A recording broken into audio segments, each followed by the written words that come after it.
فتحية زي عادتك بتحطيني تحت الاختبار، لان انا وانتي بالذات.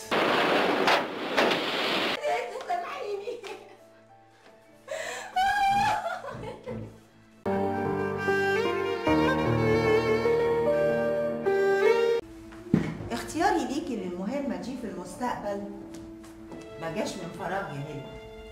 ممكن اعرف ايه المهم؟ ليكون الغسيل فيه شيء. شو الغسيل؟ شو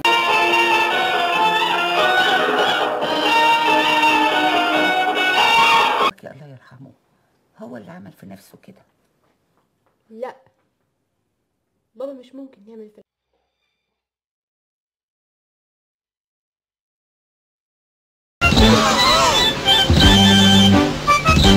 هو الغسيل؟ وسخ شيء الغسيل؟ هديها لك بس ما تقوليلهوش انك خدتيها مني. ليه؟ والكنت بحدنا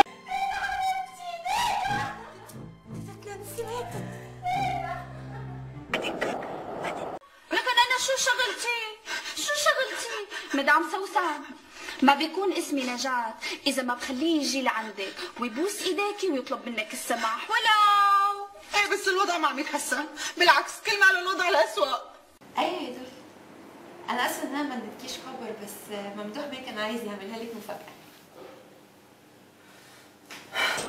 عندي مشاكل.